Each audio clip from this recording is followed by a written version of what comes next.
Hello दोस्तों, स्वागत है आपका स्लीपी क्लासेस में। आज की हमारे इस प्रीमिक्स में हम पॉलिटी से जुड़े हुए कुछ क्वेश्चंस देखेंगे। वो क्वेश्चंस जो प्रीवियस ईयर्स यूपीएससी प्रीलिम्स में आ चुके हैं, ताकि आपको एक आइडिया मिले कि what is the level of questions जो यूपीएससी पूछता है, क्या डिफिकल्टी है, आसान है, मुश्किल है, आपके अप्रोच में है, क्या सोर्स पढ़ने चाहिए, राइट, कैसे आप उनकी तरफ प्रिपेयर कर सकते हैं। तो शुरू करते हैं। सबसे पहले क्वेश्चन, वोट ऑन अकाउंट और इंटरिम बजट के बीच में क्या डिफरेंस है। पहली स्टेटमेंट है कि provision of vote on account जो है ये एक रेगुलर गवर्नमेंट यूज करती है, वाइल इंटरिम बजट जो है वो केयर टेकर गवर्नमेंट यूज करती है। ओके। दूसरी स्टेटमेंट, वोट ऑन अकाउंट सिर्फ एक्सपेंडिचर साइड के साथ डील करता है, लेकिन इंटरिम बजट जो है वो एक्सपेंडिचर और रिसीट दोनों के साथ डील करता है। तो इसका करेक्ट ऑप्शन बताने से पहले आपको बता दें कि पॉज करके आप आंसर अपना सोच सकते हैं। दोनों स्टेटमेंट पढ़िए, अपनी नॉलेज अप्लाई कीजिए और फिगर आउट कीजिए कि क्या सही आंसर है। सही आंसर बताते हैं आपको, इसका करेक्ट आंसर है B2 ओनली। सिर्फ सेकंड स्टेटमेंट जो है वो करेक्ट है। Vote on account expenditure side के साथ डील करता है और interim budget both expenditure and receipt. अब वोट ऑन अकाउंट है क्या?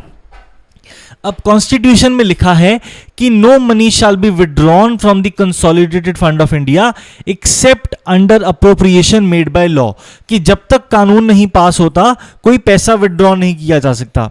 लेकिन गवर्नमेंट जो है वो बजट पेश करती है, लोकसभा, राज्यसभा, पार्लियामेंट उस पर चर्चा करते हैं, डिबेट होती है और फाइनली फिर उसको पास किया जाता है। तो पास होते होते अप्रैल में, जून टाइम लग जाता है। लेकिन गवर्नमेंट को 31 मार्च खत्म होते ही, फाइनेंशियल ईयर खत्म होते ही 1 अप्रैल से चाहिए होता है पैसा अपनी एक्टिविटीज को कैरी आउट करने के लिए। तो कैसे चलाया जाए, खर्च कैसे चलाया जाए? तो एक प्रोविजन है वोट ऑन अकाउंट का। इसमें लोकसभा कहता है सरकार को, पार्लियामेंट कहती है सरकार को, कॉन्स्टिट्यूशन में ये प्रोविजन है सरकार के लिए कि लोकसभा जो है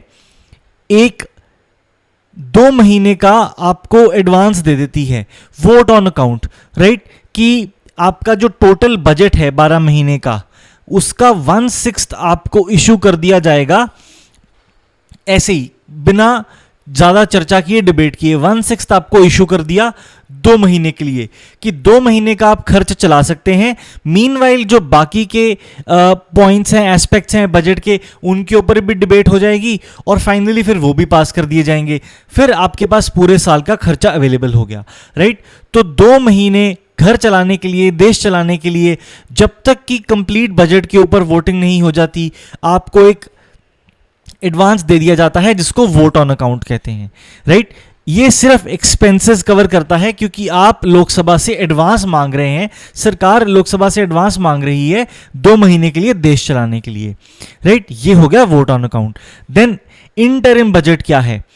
अब मान लीजिए कि एक गवर्नमेंट है जो मान लीजिए फरवरी है और मई 2019 में इलेक्शंस हैं, राइट। फरवरी चल रहा है। अब गवर्नमेंट को पता है कि 2019 की मई में इलेक्शंस है, यानी कि 3 महीने बाद इलेक्शंस हैं, तो वो पूरा बजट नहीं पेश करते। वो कहते हैं कि जो नई सरकार आएगी वो अपना नया बजट पेश कर देगी और हम पूरा बजट नहीं पेश करेंगे, चाहे सरकार सेम पार्टी की आए, चाहे सरकार डिफरेंट पार्टी की आएगी। एक different government will be sworn in, right. एक different council of ministers will be sworn in all likelihood. तो let the new government come and present a full budget.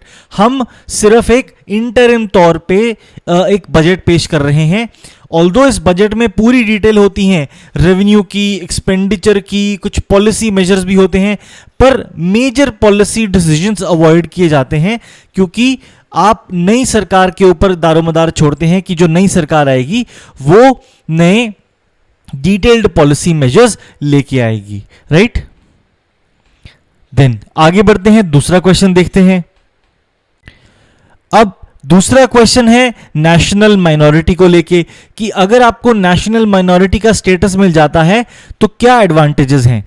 तो सबसे पहले, it can establish and administer exclusive educational institutions. दूसरी, president of India automatically nominate करते हैं a representative of the community to Lok Sabha. तीसरा, it can derive benefits from the prime minister's 15 point programme, right. अब आपको बताना है कि करेक्ट ऑप्शन क्या है। आप पॉज करके तीनों स्टेटमेंट दोबारा पढ़ें, नॉलेज अप्लाई करें और बताएं कि सही आंसर क्या है। इसका करेक्ट आंसर अब आपको बताते हैं। करेक्ट आंसर है C 1 and 3 ओनली। तो जो सेकंड स्टेटमेंट है ये हमें पता है इनकरेक्ट है। ऐसा कोई प्रोविजन नहीं है कि अगर आप एक माइनॉरिटी कम्युनिटी से बिलोंग करते हैं तो आपकी कम्युनिटी से किसी ना किसी को ऑटोमेटिकली प्रेसिडेंट नॉमिनेट करते हैं टू लोकसभा। ऐसा कोई प्रोविजन नहीं है। ऐसा प्रोविजन जो है एंग्लो इंडियंस के लिए है, and that is to because of a separate legislation that was enacted, right. कोई ऑटोमेटिक नॉमिनेशन रिप्रेजेंटेशन नहीं है लोकसभा में। ऑप्शन स्टेटमेंट 1 बिल्कुल करेक्ट है। एजुकेशनल इंस्टीट्यूशंस आपको एडमिनिस्टर करने का मौका मिलता है under article 30 of the Indian constitution. और जो प्राइम मिनिस्टर्स 15 पॉइंट प्रोग्राम है ये भी माइनॉरिटीज के लिए है। तो प्राइम मिनिस्टर ने कहा कि जितने भी सरकारी स्कीम्स हैं, कुछ प्रोग्राम्स हैं, उनका benefit disadvantaged section of minority community तक पहुंचे, उसको इंश्योर करने के लिए प्राइम मिनिस्टर मोदी ने ये न्यू 15 पॉइंट प्रोग्राम लॉन्च किया था।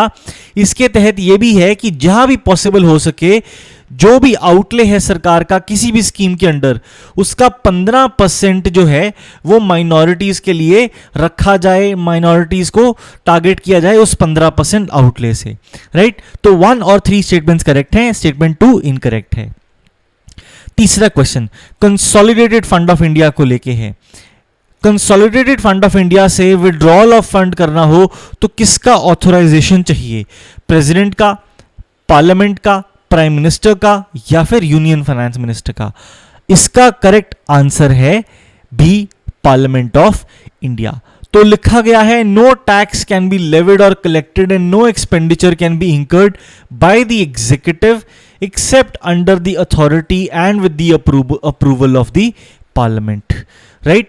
इंटरिम बजट के लिए लोकसभा अप्रूवल दे देता है, लेकिन अगर आपने साल का देश का खर्च चलाना है तो पार्लियामेंट से अप्रूवल चाहिए, राइट। अप्रोप्रिएशन बिल पास होता है पार्लियामेंट द्वारा, फिर उसको प्रेसिडेंट साइन करते हैं, फिर वो अप्रोप्रिएशन एक्ट बनता है, राइट। तो पार्लियामेंट की जो अथॉरिटी है वो चाहिए आपको कुछ भी कंसोलिडेटेड फंड ऑफ इंडिया से पैसा ड्रॉ करने के लिए, राइट। तो ये था तीसरा क्वेश्चन। चौथे क्वेश्चन पे बढ़ते हैं। एनुअल यूनियन बजट लोकसभा द्वारा पास ना किया जाए तो क्या होगा? Budget is modified and presented again, budget is referred to Rajya Sabha for suggestions, Union Finance Minister is asked to resign या फिर Prime Minister submits the resignation of Council of Ministers। तो बहुत इजी क्वेश्चन है ये, सही जवाब है इसका डी। अगर यूनियन बजट पास नहीं होता लोकसभा में तो ये माना जाता है कि आपकी सरकार माइनॉरिटी में है, आप हाउस का जो कॉन्फिडेंस है वो खो चुके हैं। The government does not command the confidence of the Lok Sabha and the government led by the council of ministers now must resign. और सिंबॉलिक तरीके से प्राइम मिनिस्टर रिजाइन करते हैं by default, implying the resignation of council of ministers, right. तो ये था fourth question, काफी easy simple question. बढ़ते हैं आखिरी क्वेश्चन की तरफ। इनमें से कौन सी फंडामेंटल ड्यूटी नहीं है, राइट। अगेन इजी ऑप्शंस हैं, देखते हैं। To vote in public elections, to develop the scientific temper, to safeguard public property, to abide by the constitution and respect its ideals. Easy options, correct answer है A, to vote in public elections. बाकी तीनों जो हैं fundamental duties हैं, right. Abide by the constitution, उसके ideals को respect करना, institutions को रिस्पेक्ट करना, नेशनल फ्लैग को रिस्पेक्ट करना, नेशनल एंथम को रिस्पेक्ट करना, हमारी जो नेशनल फ्रीडम स्ट्रगल थी उसके जो आइडियल्स थे, जो नोबल आइडियल्स थे, उनको चेरिश और फॉलो करना, अपने देश की सॉवरेनिटी, यूनिटी एंड इंटेग्रिटी को अपहोल्ड और प्रोटेक्ट करना, जब भी देश बुलाए नेशनल सर्विस रेंडर करना, हार्मनी और spirit of common brotherhood promote करना हमारे देश में, देन हमारा जो कंपोजिट कल्चर है उसको वैल्यू और प्रिजर्व करना, हमारा जो नेचुरल एनवायरनमेंट है उसको प्रोटेक्ट और इम्प्रूव करना, including forests, lakes, rivers, wild lifes, then scientific temper, humanism and spirit of inquiry promote करना, डेवलप करना, पब्लिक प्रॉपर्टी सेफगार्ड करना, हर स्फीयर में एक्सेलेंस की तरफ एम करना, स्ट्राइव करना, और जो सबसे रीसेंट ऐड किया गया कि हर पेरेंट और गार्डियन की जिम्मेदारी है कि अपने बच्चे को, अगर वो 6 to 14 इयर्स की एज में है, उनकी एजुकेशन के लिए अपॉर्चुनिटी प्रोवाइड करना, क्योंकि गवर्नमेंट ने right to education act pass किया था और गवर्नमेंट ने अपना रोल निभाया और पेरेंट्स और गार्डियंस को कहा कि अब आपकी भी फंडामेंटल ड्यूटी है इंश्योर करना कि जो आपके वार्ड्स हैं उनको मौका मिले टूवर्ड्स एजुकेशन, राइट। तो ये है हमारे देश की फंडामेंटल ड्यूटीज। अगेन आज के प्रीमिक्स पॉलिटी में इतने ही क्वेश्चंस, फेयरली इजी क्वेश्चंस थे। 2-3 आइडियाज हैं आपको ये बताना कि this is the level you have to strive for, easy हो डिफिकल्ट हो, कॉन्फिडेंस रखिए अपने आप पे कि पेपर में जाके ये आप क्वेश्चन सॉल्व कर पाएंगे। जैसे कि आप देख सकते हैं कॉन्सेप्चुअल क्वेश्चंस हैं पॉलिटी के, अगर आप अच्छे से, बहुत अच्छे से लक्ष्मीकांत 2-3 बार कर लेते हैं, इनफ क्वेश्चंस प्रैक्टिस करते हैं, तो you will be able to solve almost all the questions of polity in the exam, right. So this was an attempt to make you understand the same. आज के पॉलिटी में इतने ही questions. मिलेंगे आपसे नेक्स्ट वीक के premix में, तब तक के लिए thank you and keep watching.